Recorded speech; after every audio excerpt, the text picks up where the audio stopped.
Candle: The Power of the Flame is a side-scrolling puzzle adventure game developed by Teku Studios. The story is told by a lovely Anthony Hopkins sound-alike whose voice adds a bit of warmth and heart to the narration. The last thing he remembered were the voices of alarm. His home was being attacked. You play as Teku, our silent protagonist who has a candle for a hand, which in this world makes him a prophesized savior of his people. Here you'll learn the basic controls of the game. B jumps, holding the right trigger makes you run, Y interacts with objects, and assuming that your candle is lit, pressing A lets out a burst of light to reveal environmental secrets.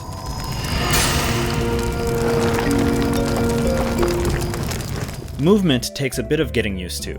It's a bit stiff and has a delayed feeling, but once you're comfortable with it, it's no big deal. This isn't a game that requires much speed or precision anyways, so it's all good. Visually, Candle stands out amongst its contemporaries due to the way it was created.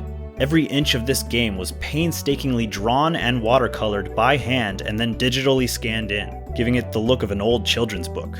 Think Where the Wild Things Are. Sometimes in the backgrounds you can even see the texture of the paper that they were drawing on. It's super cool.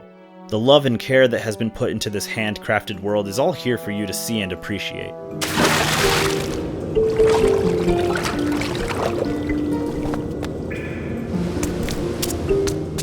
However, I will say that in handheld mode, the screen is shrunk down so much that it does take a bit of squinting sometimes when the camera is too far back. But that's a minor gripe. The unfortunate downside of this art style is that the backgrounds are rich with detail and color, but they often lack a clear distinction between what's a grabbable platform, an interactive object, or just static set dressing. More often than not, when I was stuck and hopelessly wandering around, wondering what I was supposed to do, it would come down to jumping in just the right spot and realizing that I could grab something that had zero indication that it was grabbable at all.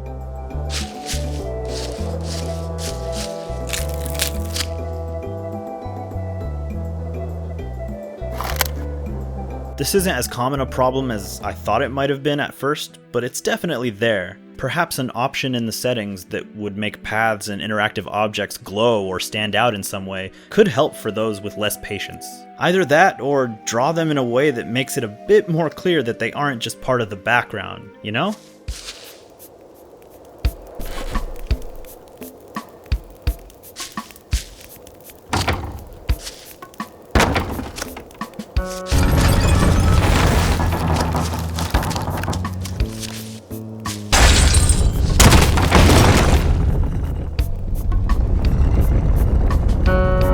A couple of frustrating roadblocks aside, when the puzzle solving is going smoothly and you're steadily making progress, I really did love my time with Candle. It's a rainy day game that you can get cozy with and leisurely chip away at. So, would I recommend it? Well, I was planning to say absolutely.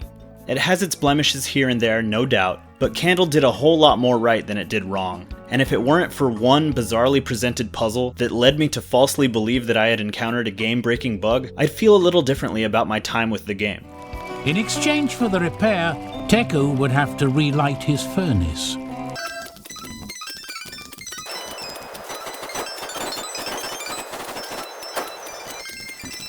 In exchange for the repair, Teku would have to relight his furnace.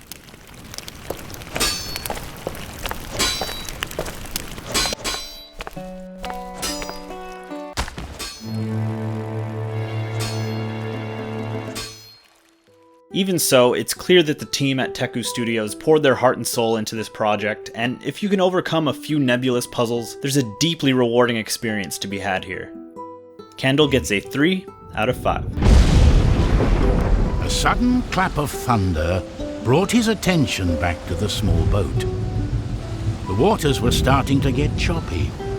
A thunderstorm was rolling in. Luckily, from the boat, the sailors could now make out the opposite shore. Teku would never have been able to imagine what he was going to find in this unknown place.